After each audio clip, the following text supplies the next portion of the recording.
Isaia 5:3 e amata on tatou faitau feua wai mai le fai muamua se o atu le fai upu e se fulu mo le lua ma wala tusi e langa sa wamene talo mo le faitauina la fiong pa ia le tua lo ma o matu te wala aulo so pa ia le ni tai au ono fa pena no matu su e lau kanona e ui lava ina matu Iloa e tu si e le matu ngana ai whainga kā lava no matu malamalama iai matu whatangi si e le ngang pa ia lau fiu e fa pena no whamtala loto ia te i matu upo lau fionga le nei tai au ni ima whai no matu muli ai pe e whai alo finangalo au matu maua le avanoa o le lau fiu le nei tai au i fa pena na iai au whamnyanga Faatauina lau fiong pa ia le nei tai au I lo lava suafa Yesu.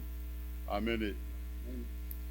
Isaia 5:3 e amaton tatou faitau feua wai mai le fai mumua se o atu le fai upu e se fulu ma le lua. Whaafonga maia Faatauina le fiong pa ia le atua. O ai ea ua talitonu I la matou upu e tau longolongo atu. Ua whaalia ia te ia ia te aile ao Iova.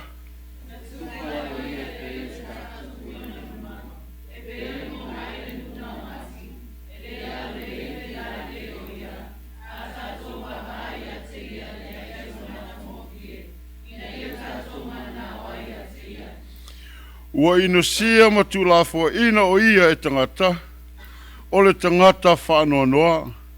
Ua masani fo'i ma le tinga. E peise I ua alo ese mata ia te ia. Ua inosia o ia. Ma ua tātou le manatua lava o ia.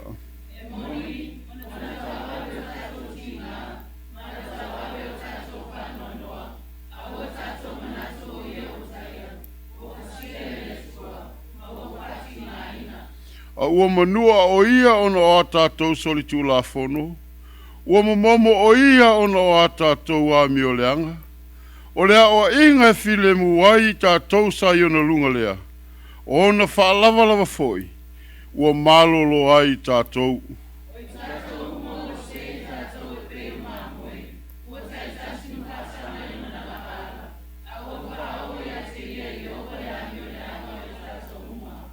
Na whasau aina o ia. Sa tinga ina foi o ia. Ai le tau talamai o ia. E pei o le tamai mamoe o taitaina, ia fasia, e pei o le mamoe foi I luma o e sele o na fulfulu, ua whalolongo ia, o ia foi ua le tau talamai.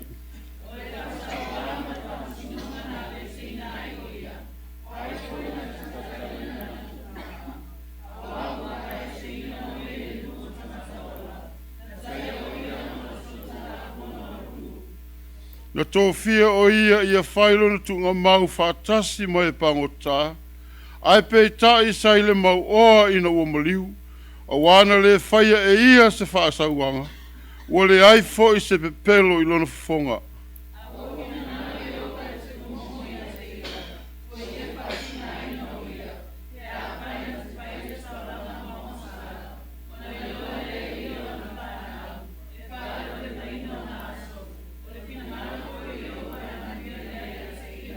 Sutasi masuma lua, ona o le tinga lo na nganga na te Iloa ai na whanau, e malia I o ia, o le malamlama mai a te ia e taua miotono I ai wa miotono.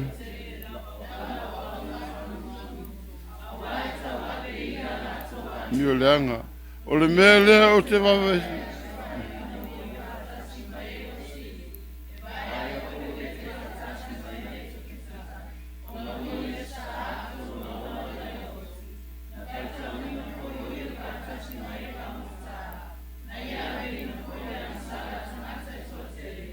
Ko whautua foi o ia mo te tulafono.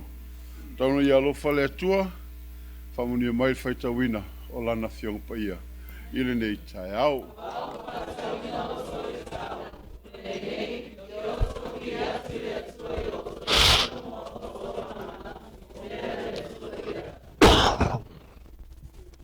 I told the preacher last night, that's my auku for my lauga.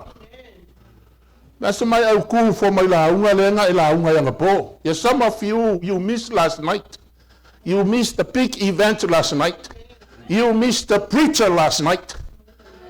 He preached about this mount.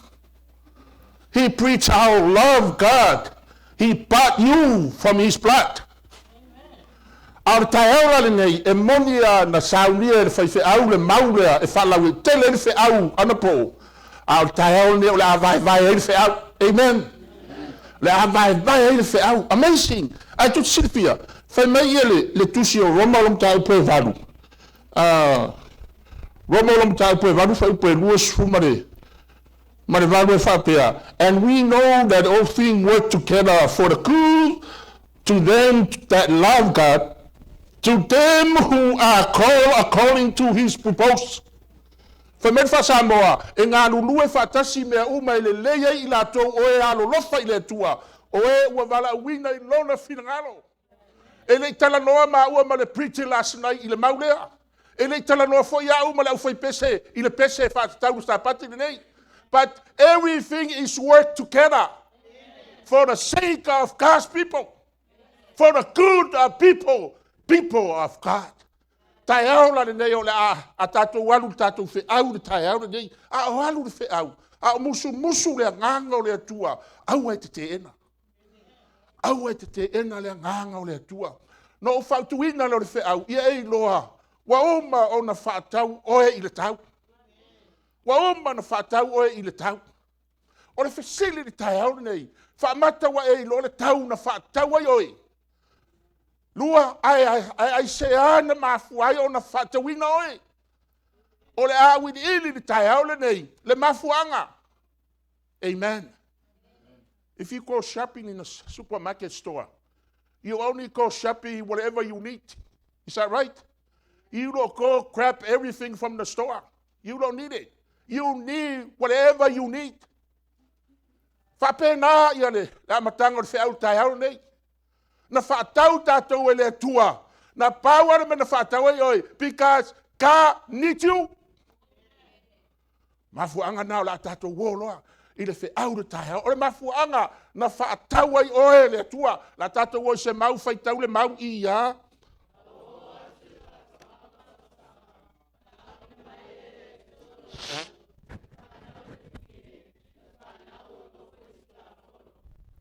Sila la o tau le puitinga o le mau. A wā o atu I le whaatoanga o tausanga. Whaatoanga o tausanga. O na awina mai eile le atua I lona alo. Listen careful.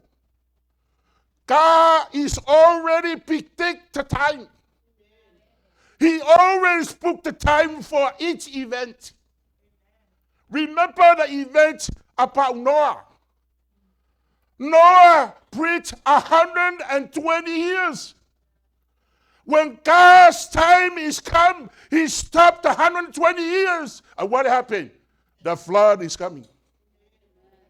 The flood is coming. And also remember Sodom and Gomorrah. Lot and his family. Remember the time is already set, that event. What happened? Only Lot and his family. And Sodom and Gomorrah is burned down because God is already set the time. You listen, the text is he already set the time for his son to come down this earth and die for you and I. Na umba lo le whaatoanga o kausanga. God has already set the time for his son. A wina mai loa le atua lo nalo. For God so loved the world, he gave his only begotten son. Whoever believes in him today, the baptism water is already. Whoever believes in him, have everlasting life. Ile all life about. He already set the time. The time is already set. God is already set the time for you and I. You don't know what your time. You don't know if you die tomorrow or tonight, but God has a time for you today. The time is in your hand. Why? God has already set the time for you. Today is your time. Tomorrow may never you reach tomorrow. No, nobody know.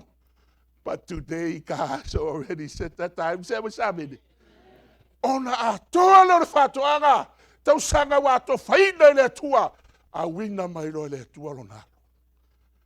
Asia, na whanau i le whawhine o Malia, amuia Malia le na alanga i le whawhine. Yesu, amuia le manawa na e whanau ai, masusu na e susu ai.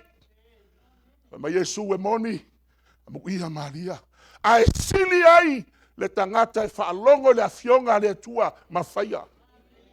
Today is your time.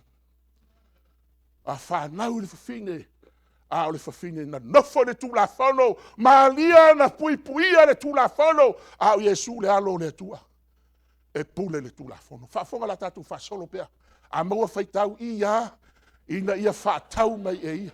Nofo le tulafono. Le a vei tatu. Ha me saben. You and I o le tatu te iai le tulafono. E puipuia i tātou le tulafono le tua. Gas law. E alua i fo i malo o le atunu ule nei. Fai mai lea. Ona whaatau mai le e Yesu tātou. Ina ia whai tātou. Ma, we might receive the adoption of what? Of son. Lona winga o oe mau o tātou o tamawhai. Amen. Na whaatau mai tātou, ia sisila, i tātou whasolo na whaatau e ia tātou, o e na nofo i le tulafono. Ina ia whai tātou ma tama whai. Ia walau, ina ua whaatau mai tātou. O na tātou le tueno nofo le i le tula. Langa ua vei tātou ma tama whai. Ai whaafetai le tua, ua i le langilo tātou usoro matua o Yesu Keriso. Lea na maua e le launga na po, ua whautua o ia mo o e moa. Whautua mo ia mo au, o e mo au. A maua whaitau ia na whaatau mai tātou e Keriso. Ai le whaafanonga le tulafono. Ina ua whaafanoina tātou. A wawa tusia. E whaafanoina i lātou uma. E le whaatau. Ia sisila. Na whaatau mai i tātou e Keriso. Ai le whaafanongo le tulafono o Yesu e le ai seanga sala. Le ai seanga sala. E whautou, na fio ma Yesu o na nofolo Yesu i le tulafono le anga usitai le tua le tama. Ai le isoria Yesu se tulafono. O na whaatau mai e leo i tātou. Ai le whaafanongo le tulafono. Tātou te oti ono le tulafono. Ai whaafetai i le tua ua Faatauina i tātou. Ua whaatau mai i tātou. Ai whamai lana vaenga monmuri. E whaafanoina fo i lātou uma. O e whaatautauina i le la. Ai se a whanau ai. O i lātou. E le mawhaiono ese ma le tulafono. Wa uma na whaatau le tua. Ai le mawhaino ese ma le tulafono. La soni le tulafono. Lātou lana. Wa whaatusa. O i lātou na ua whātou e whātautau e lātou Yesu le la. Amen. To e whātautauina e lātou Yesu awa oma na whātau i tātou e lo tātou whāo. Na whātauina o e ai le whaafanonga o le tulafono. Wale loa ia le mele i lano no tusia. Ia ti tātou whaasolo pea o no le tātou taimi ai. Ti sila a maua whaitau tātou mau. Ia. Awa o ia na le iloa le asa.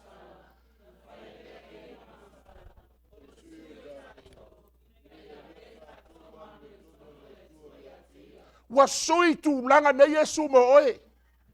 Why? He take your place. Ola so man, so langonga. Ai uber fam sinonga, atu la fono le malone, ei. O oe le afasioti masina lea. O le masino au kuso, le aso buabua au kuso, e te oti ai. E te nofo fua, wa e loa e le aso e te oti ai. But amazing, someone come and take your place. Die for you. Papa nana me wa fa Yesu. He take your place and he died for you and I. Die for you and I. A o ia. Ta lo fa Yesu e le sanga sala. A o ia le ai sanga sala. a maua whaitau. O le na aveina e ia lava o tātou wanga sala. I lona lava tino i lungo le la au. Ina ia te tea o tō manga sala. Tātou te nofa i la mea tonu. O na wha lava. Malolo. Se mai la se abene. That's a reason why. Whai mai waia aveina e a tātou wanga sala. Aveina i whea. Wa avei whai lungo le sa taulo. Na maliwai. Ina ia te tea tātou marenga sala o i tālo whai le tua. Mai ina ia te au o Afereti marenga sala. Aia, a whai mai ravanga i lalo. A o na wha lava. Wa o malolo ai. Amen. O wha lava o le ni whaolo Yesu Keriso. Le wa e sapi e ni tai au le nei. Le wa e alalaba e ni tai au le nei. Le wa e pese mai aleluia le tai au le nei. O no wha lava. O le alo le tua. Wa e malolo ai, wa o malolo ai. O lalo winga, ana le ai wha lava. Wha lava malolo ai tātou. Manu tātou te le mawale ni mafranga. Ila sapatu le tua ia whafonga. Na ia te o tō malanga sala. A maua vahenga lono lua tātou la hunga. E le i whaingo fia le tau na Faatauina ai oe. It's not easy. Sisiri whautou. O le ola e whaavavau. E le maua fua. Do you understand that? Say amen. O le ola e whaavavau. You have to earn. You have to earn le ola e whaavavau, le salvation. Your own salvation. You have to work hard. You have to earn your own salvation. You don't depend for anybody else. You depend yourself. You have to earn. E le ngā le oki ya. Alu whai la me le anga oki whai mai lawe le langi. No. E leo se langi e sesi. The heaven is belong to Jesus. The heaven is belong to God. But me, I'm a minister. I have to earn. I have to earn my right for my own salvation in heaven when Jesus Christ is coming. Whapena ma tātou. Ai le i whai ngō whia le tau. Na Faatauina i tātou e le tua. Whaafonga le tau. Ai ia. Wa lātou pe pese fo i le pese fo. Whape atu. Iona whamau whailonga. A wana whasia oe. We Faatauina fo i mātou i lola watoto mo le tua. I tu ai ngauma. Ngana i sese. No. A toama. Se mena sa bene. Pai whai o tau. Ele i whaapito le Faatauina i le tua o ni tangata. No. He passed every nation. Samoa, Papalagi, Niue, or whatever. Alea, i tu ai ngauma. Mangangana ese. Amen. So le tau te sila fia. O le poko le akua. O le mea mongi ya. I was speaking English in my village in Savoy. I speak English. Lango le English mongi ya nga mai British. Ako ke whamau yesau. British is the first English language. Palo le English la lea, e ka o le English ya Amerika. Lea la wa usa o kau wha o le English ya Amerika. A ka u le water, e ka ue maa ko water. Wa vai la ko. A ka u le dictionary, o le dictionary. Dictionary. Mea nganga ka ue maa ko. A vai la o ko le wako la u wha English wha Amerika. O le English America, I don't care if it's not right. I speak in American English. Amen. Paua le mea, the time is in your hand. The baptism water is already. It's ready for you for your time. Amen. A whaia ngā pawanga la ungangu le sapakin ngei. Papakiso mo ko, nakaku fasolo. Ai ngā whakawinga o ko. Whai mai I longa lava koko. Mo le akua. Ngā whakawinga mā kou I lou lava koko. Mo le akua. Ia wala o kou. O le koko Yesu Keriso. Ngā whakawai au. I ngā ia avea au. O le akali'i o le akua. Amen. Simple that. Whakawai ia. Kaku whasolo. O whasia o ia mo hau. O whakawinga o ilonga koko a maua whaikau I ia. O lea nga ki ngā Yesu I kua pāru whai kore ai. Pa ia inga e ia longa ngū. Se mai la sābengi. Ia mai la whai o kou le kāua o le mau lea kok sirifia. Nga sasa Yesu I kukongo le ai. Nga sasa ka ngaka I kukongo le ai. Ai longa winga e kauma I. Nga ui ai nga ki ngā I le sasa I kukongo le ai. Ai le Iloa e ka ngaka longa ki ngā inga. Ai nga wao I kua pāore whai kukoa. Wala ka laka kare vario. O I ngā le whai mai e le mau. Wala ngongai e ia le ki ngā. Wala ngonga Yesu le ki ngā awe. Wala ka laka kare vario. A whai o ke le ma whai ngā o I kare vario. E whango uma I lako. Whai mai lea. O ngā ki ngā I lo Yesu. I kua le whai kukoa le ai. E le Iloa se ki ngā I le ai. Nga sasa lava, sasa, o wha lava lava wa malolo ai, sasa. O ngā mo le sakaulo, wa lai kua pāu le ai, wa mawae le ai, whai mai leo le mau. O I ngā la ngonga Yesu longa ki ngā. Hai sea, a sila fia le Yesu o e maa. Sila fia le Yesu o e maa. You know, I'm from Savai. Safua. Mea ngai e iele ngoa makailo le mako ai ngoa Tuisafua. Ko I inga e onga le ngoa Safua leo kisawai. Ia vai lau ko. From the time ngoa whangau ai. I think in my 17 years, God called me, hey, Freddie, leave everything. Leave the oso. Leave the sapelu. Leave the maumanga. I go to USA. The country you poured and always how is away if I got with it. Go over there. You go so there. If I go, I'm not perfect. O sa fui fai leanga. I find my ale akua. Freddie, leave those best things. I come to me. I'm calling you. It's your time to be a minister. To be a preacher. Amen. E whapenga uma o uso ia. Okay, lo o uso gi. Nga mako a makama ia ila ngā ruenga. I don't think e loe la kou. Pe wala winga la kou e whaife au. But God has a time for each and every one. When God call, Pastor Wesele, it's time for you to be a minister.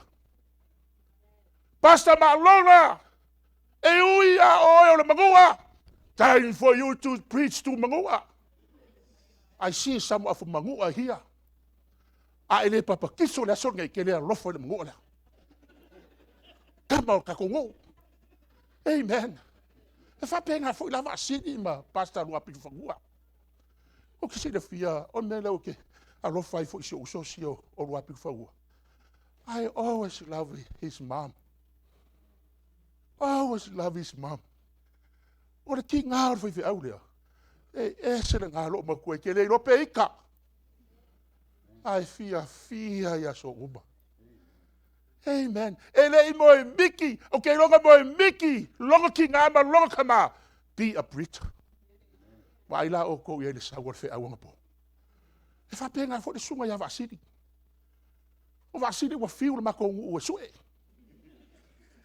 Ai o ka ngaka whaapea, e sengi mai ele kua. O whiu ma kongu e sue.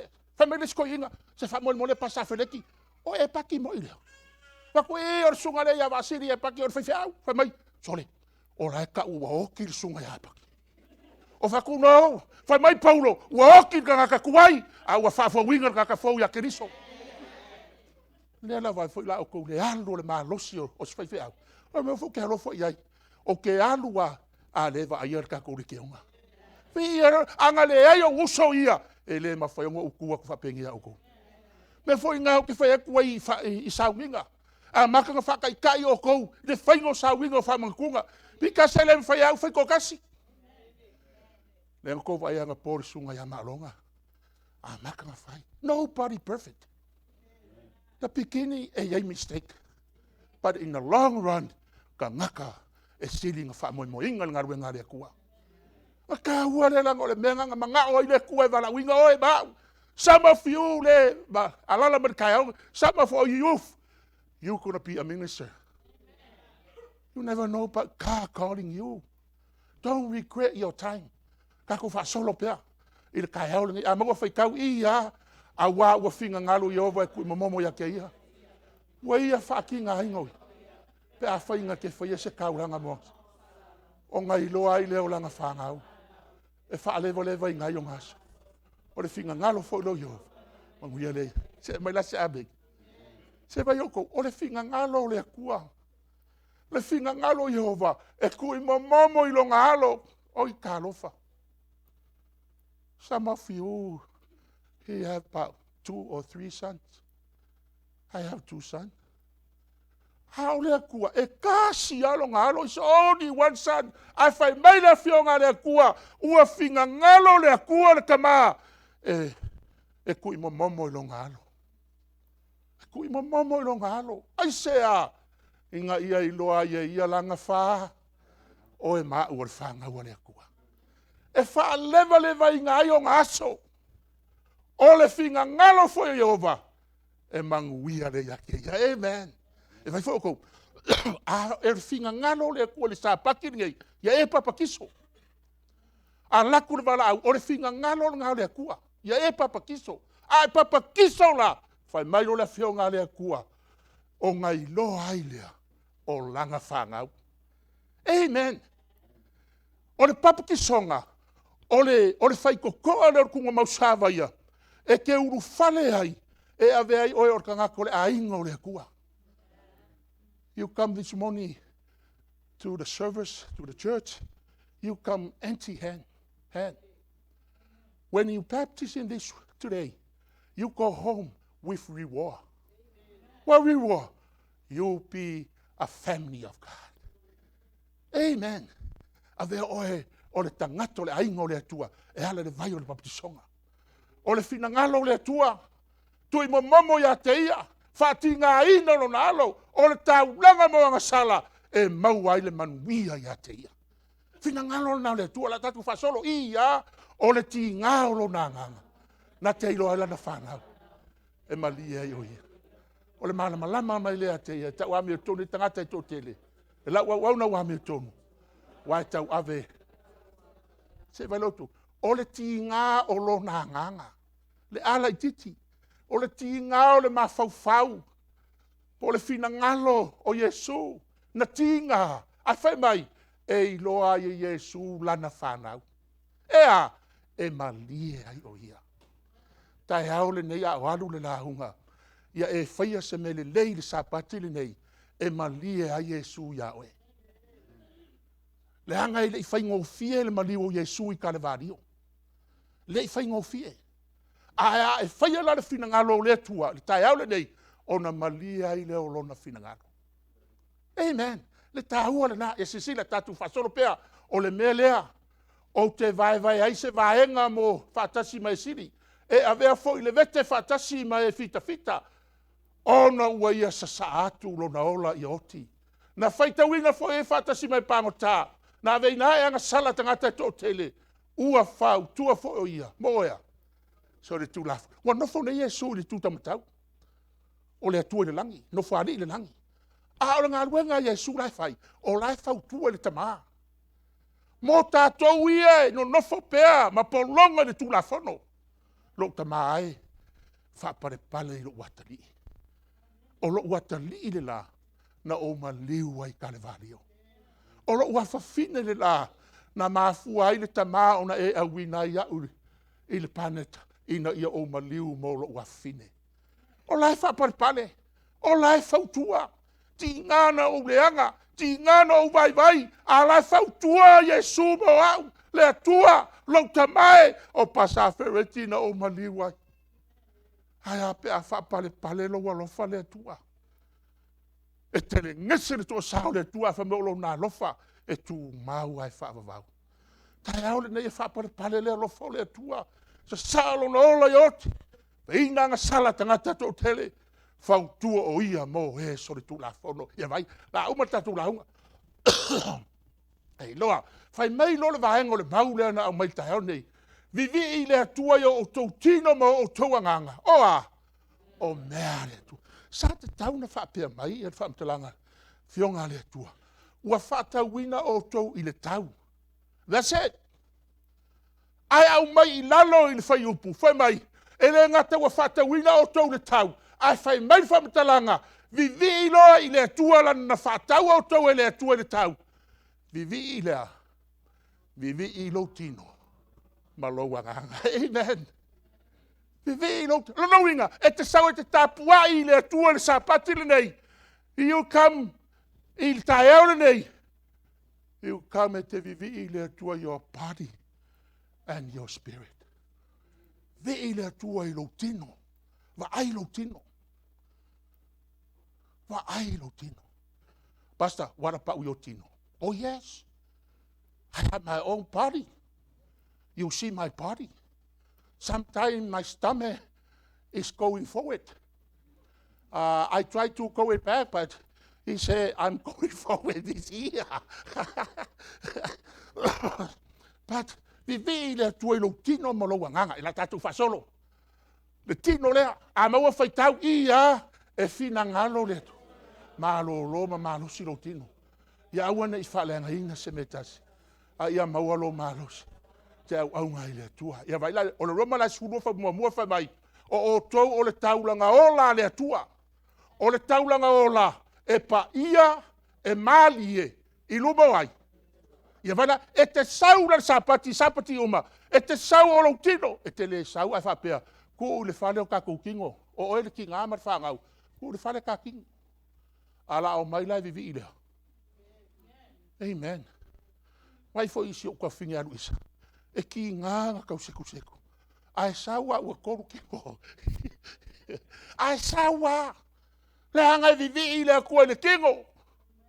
Ia vai la o kou la kaku whasolo la I le kingo. O mewa masangi kako, whai kau le pua. Ia. O le pua fo. A wai manga lua o ngā kingo. Kosi lua inga lava.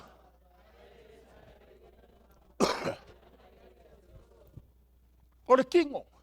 A e sau la ke kapua I le kua, a e mai lo kingo. Wingo le kapua inga mai. A sau. You believe in that? Langa whai mai le mau le whionga le kua. E le o siangi kaulanga ingi mangu. Mamai. Amen. Le mea langa e ke sau ke kapua I le kua. A e ke kapua I lo kingo lai marosi. Langa le kaulanga ola le kua. A ue ke whaaleanga I lo kingo. O ngā mai lo le mau le o le pua. Ea, e manga lua le aking vai. Ai le koe ai wha alua langa. Whai mai leo le akua. E le anga ia ki o. E mai ai lo kingo. E mai ai lo kingo. E esi pepe fo lenga se sa mo o miracle. Ngo ori fo ngo sa mo ri fongo. A waso mai le apodi I fale olo. I le engi usila. Ai mao mai whakasima. Ma miracle. O fo mai ngō kui I Washington I Seattle. I le fale mai o kamiki lai ai. Ngō kui mai miracle. Oh, la kula of aku for my. I'm from Seattle too. Oh, I'm from Seattle. Let me see miracle. I'm like, oh, okay. Oh, maka ya miracle. If I should say a miracle. O kama mai vai malima. O kama mai vai pua. O le ngoku ma le ulu o le pua. Me mongi ya. Langa o vai maka mai whakasia le ama. I le valele. Ai whaafe kai I le akua. U soe o le hafi mo le nguku. Wa kako wo mai o le kingo kako I kingo I pua. Amen. O ngā au mai le kua le awala. E mā losi ai lo kingo langa o lo kingo ke sau ke vivi ai le kua. E whaafonga le koe whaasolonga le mau ia. O alako wa ango. Aua ko ke ai ai. O lako kingo wa make. Aua ko ke pai ai. E le anga ia ia ke o kou. E o ai lo pai. If you touch some small thing of the board, God said, no, don't touch. Don't touch. Because it's bad for your body. And some is touch. Nice book. Ja, vai le faku kala mogi ya. O le lua fe marifiku fa mission akele pastor Willie e. Fa marifiku po lua fe marifa. Fa ye Seattle. Kolu se fulu ti mai ngome Australia ma Amerika. Mo fo ma I lo fare. Faile. Ai ale tia ma ai ngai ai. O le ula vale ia. A oile ile pafe e ai. E alu ale li piki ia mo port. Port ribs. E alu ai. O mai loia tia mai ka mai ya. O wa mi ro fa ku. O sava ile ngor ngaka pe ai ngesi soko. A o sava ile ngor. O fa ku e sole. E ke ngor le ngor sava. O a o sava. E challenge lo loko ya oe. Langa o le ka o me lo finga e kai pua. E vai oe. Ale ma fainga e kua e iai le aso e ke alu ese ma le kalesia ngai. Langa ile ma fainga e ko ilalo lo ai pua. Kei lola, o ma kuare tia ma ai. La ua le koe loku. A o le fai upu i le loku ngai. Ai sea, langa o fai maile kua ele anga. Ele anga. A e alo e faa kause mea. Ile leile in kuile le rai sa mai. Chicken, beef and pork, le anga. Chicken, all the way chicken, good. Beef, pork, no good. Pa ai fa le langa le hanga. O le akua le ngafaya. Ya vai fa ko. If you go buy a car, buy a nice Chevrolet, brand new 2021, that car come with the menu. What menu? Put the gasoline. If you go put the diesel, 2 days, your car said, what happened? The engineer said, you knucklehead. The menu is a gasoline, and now you put the diesel. Your car is messed up. If I pay your body and my body, God knows exactly what kind of food you eat and eat. He knows the pua is not the food. It's the ingosia. Mea ai, laka ko fasoro pea. Ya wala, e lua saina lea kua i mea. Whapupu langa o mea, wa oma kako whalongoloi. E tu saina lea kua i mea. Mua, o mangu, manga lua lea king vai. Ai whaalua le mama. E ai whaalua le mama.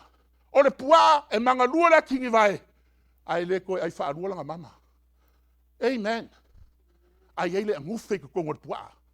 O le povi, manga lua lea king vai. Ai koe va ai aku ilalo la au lai.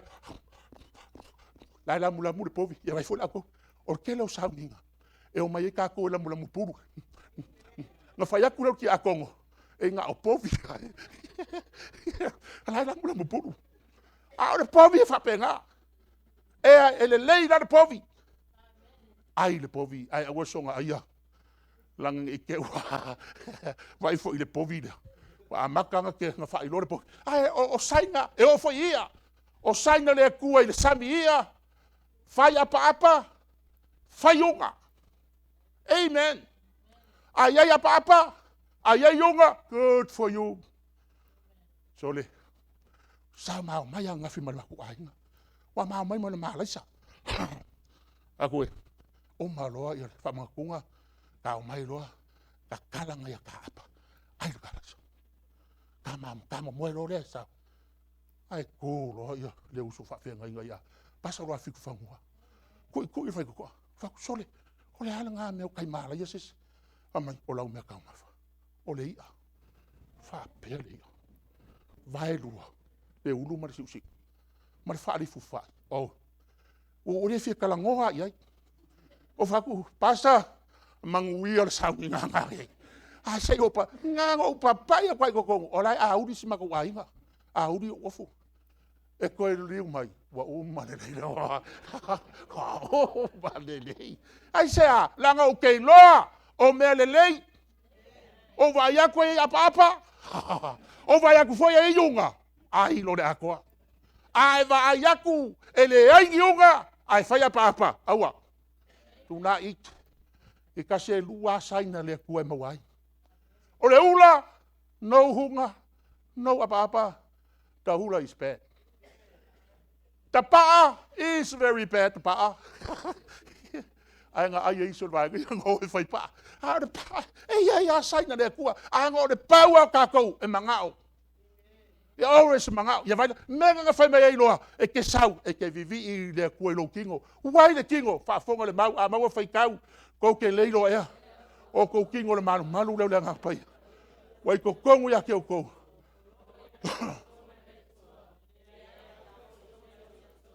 Your body is a temple. It's a temple of the Holy Spirit. You come this morning, the Holy Spirit's inside you. The Holy Spirit telling you, hey, the pot, you're going to eat the pot. And the Holy Spirit is going to come out. Eat loud pot. Ala waru kuku Tuisafua. Langa o ngai ayo pua. I say, langa o ko manu langa pa ia. Amen. Ya vai foi. I say, a wa whakawinga o ko le kau. O le ngai o ko viaku le koia o ko kingo mo ko nganga. Oa. They belong to God. Your body and your mind belong to Him. He don't belong to the minister. Yes, if you come to me and say, Pastor, my body and my mind belong to you, and I say, no, it's not my business. You belong to God. Amen. O fangu fo le alu le English fa America ia. Fai karia o ko ma keu. A le alu ia o makwa mes. O le nganga, naka ko le nganga, a mo fai kau ia. O le fea ngai lava le ngai o ke faia i la kou. Pe amo ya ku yaso. Lo fe kalai meleri. O ke ku nga ku au ku la fongo o la kou loko. Ma o ku sia o la kou mafau. Ya vai le. O le laura le kua. Wa ku sia i lo loko. It's right in your heart. You walk around outside and God looking at you. My law's inside his heart. Amen. Ya vai la. A se la le me ke alu iai. Sori sapaki. Oh. I say, oh, I don't think my law's inside there.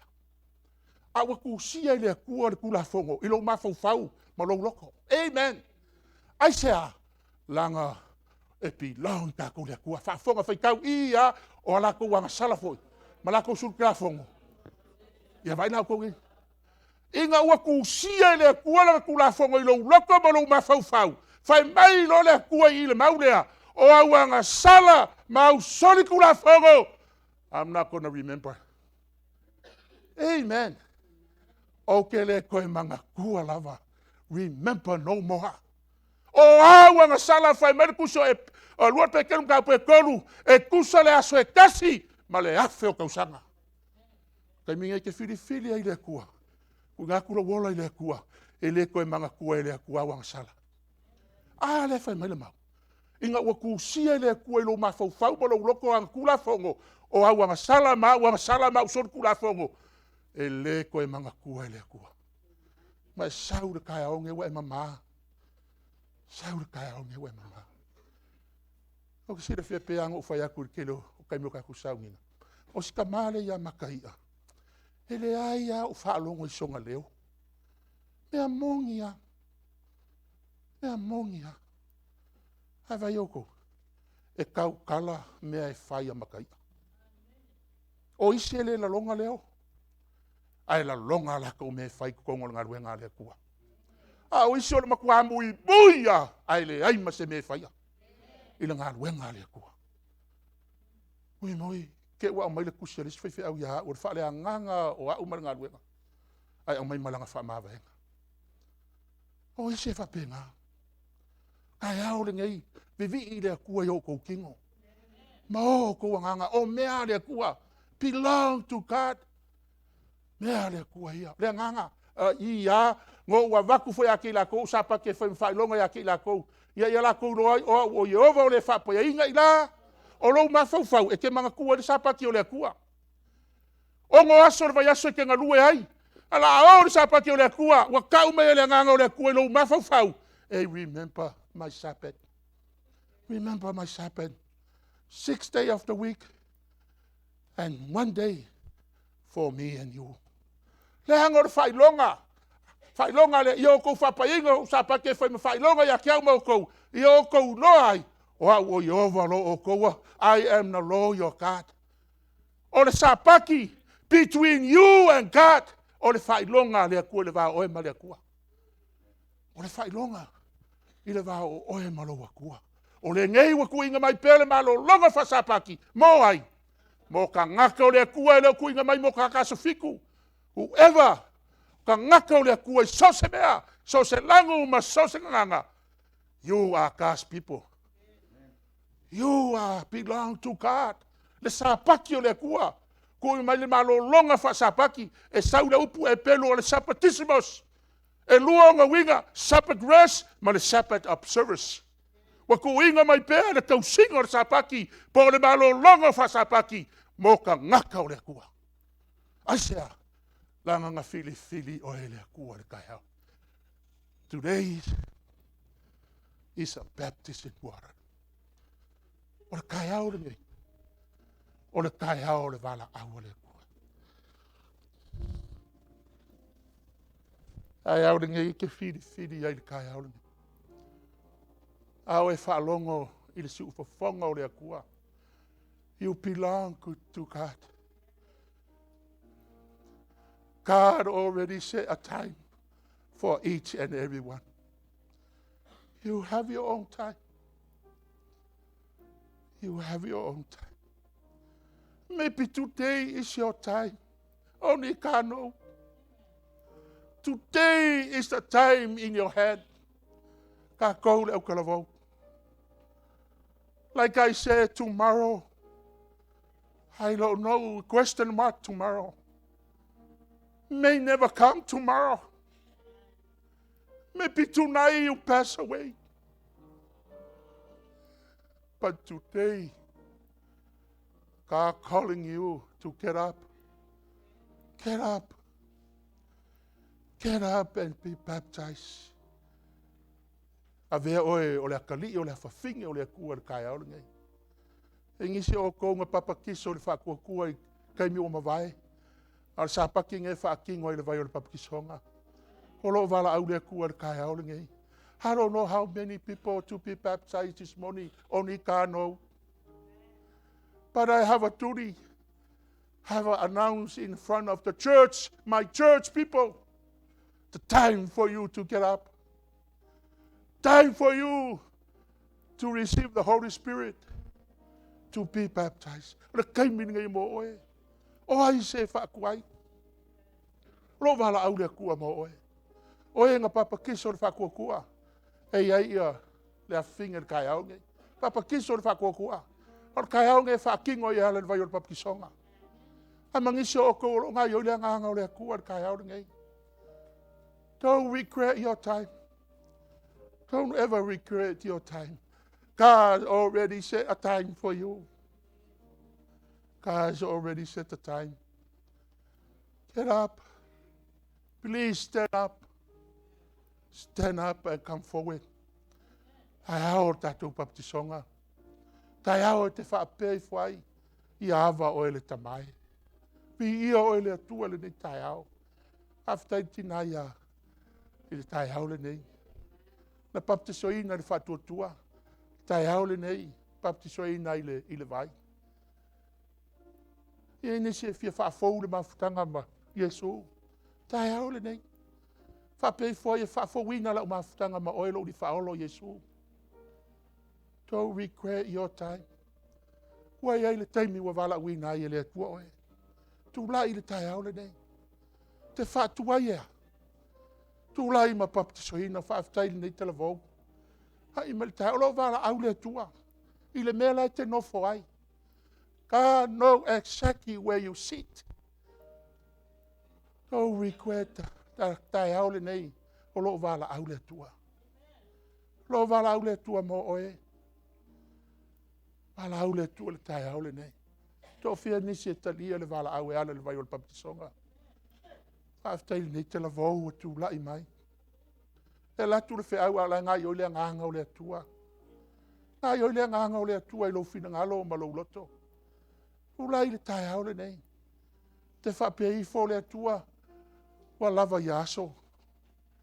Wa lava yaso na ufata malai le atua i lo tawa. A whai na o le anga le atua o le aso le nei. Te mana o e whaafogo i lau mawhutanga ma oe. Ai se se fia papatiso le tai au le nei. O lo wala au le atua, talavou.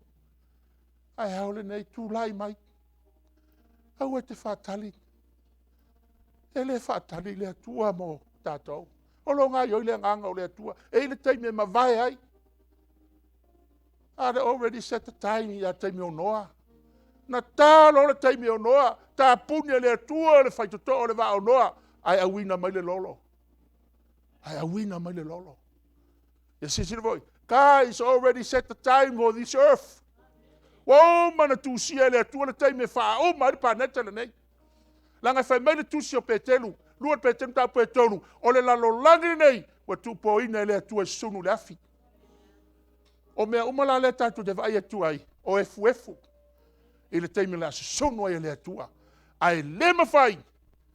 O nawa ese le atua le ola ma oe. Na ia sau ni tatou mo le ola e whaavavau. O le lalo langi tuai na lo fie le lolo. A le lalo langi faude nei. Wa tupo ina mo le afi. E su sonu ina. Ile ako so koma ma komoro. Sodom and Gomorrah. They burning down. Why? Wa oma na tausia le atua le taimi. Tu mai. Wai ni se fia papatiso tai au nei. Tu mai. Lua fa lima. Oka. Le mai la tau tu la ima tai au nei. Fai mai le luka su lima. E oli. Oli le langi. Ta ngata e to tasi. E li hua masalamo. Hai au le nei tu la mai. Au e te fata mala.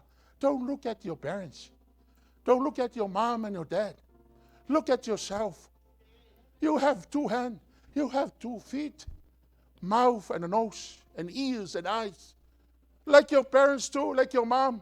They had 2 hands, 2 feet. Mouth and a nose and head. And you belong to God. Tau ruma, papatiso. O ai sesie, tu la ima tai au le nei. O le tātāre pese. Wa ufia pese tai au le nei. Ai te wa pese, te wa to wo umai papatiso. Ai, sau tai au le nei. Te talo le nganga pa ia o le atua. O ai e fia sau. O ai e sau ia tau tai au le nei. Sau ia Yesu. O lo vala au o ia mo oe. To te lo le mato papatiso ngai ia fo ia lasa. Na watu au le vala au ai o mai uma. Wai? I kaso la to ua feel the Holy Spirit. E watu le fe au ngā i o ia ile nganga i loto ma fina ngano.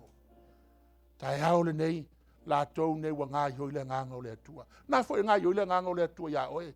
Ai au e te ena. Au e te ena le nganga o le atua. Fai mai le alanga tangata ia Paulo. Paulo mātou fia papatiso, fai mai Paulo. Salamo, papatiseina. Ona maua leo le. Me alofo le nganga pa ia. Tai au le nei. Lo vala au le atua mo oe. Tu la ima le tai au le nei. Te fata malaya. Tu la ima le tai au le nei. O tau ia lala mai. O le vai atu ia o tau ia na papatiso ina. I le fatu atua. Na o isi o la tau ia. Tu la ima. Faatino le tai au le nei. E ala le vai o le papatisonga. Lo vala au le atua mo oe. Te le fa ubi umi foi. Wa vevela. Hai vala au le atua. Musu le nganga o le atua i lo fina ngalo. O aia. O au ia o na o se fuefu. O au ia o na o se pu mate. O au ia o na o se ave fe au e le au ngā. Hao lo vala au le atua i lo fina ngalo. Vala au le atua i lo loto le tai au le nei. Tu lai mai. Tu lai e papatisoina. Vala au ava le tamae. Si itia le atua le tai au le nei. Manu malo le ngalu e ngale. E lei loa po o ai e papatisoina. Ai vai oto. Au mai e le atua le nei to lima. Vi ia leo le atua le nei tai au. A o alu le vala au. Au e te ena. Please don't ever regret. Au e te ena le ngā yoyo le nganga o le atua. Langa o le nganga o le atua. E whaola i nai o e maa. O le sui lewa ai o le aingo le langi. Wa fio mai. Na ia saunia i tātou mo le langi ma le ola i whaavau. Ia vai o tau. To lima ia wa. Le tūma le tai au le nei. Ai alu tātou papatisonga. Ha o alu tātou papatisonga i whale. Au e te ena le musumusunga o le nganga o le atua. Au e te ena. A la whaia le tātou te talo mo i lātou. Ia le atua e. E le fo i fua lo fina ngano. Ha o le tae au le nei. Wa e vala au ai lātou e to lima. O i lātou le tae au le nei wa ngā ioi ai lo wanganga. O si ti nā manai whanau ma talavou le tae au le nei. Ia vi ia lava oe le atua e whaavavau. A o iei nisi le tae au le nei. O lo iei le vandu o filifilinga le atua. Au e te tu la foa ia i lātou. A ia ma futa atu la wa fio. Ma pa i atu la wanganga i o lātou fina ngano. ina ia lātou talia le vala aua laua fia o le nei sapati. E ala i le vai o le baptisonga. Whamanuia ina laua fia o le nei tae ao. Ona o lo suafa Yesu a mātou ole ma vala aua tuai. Amen.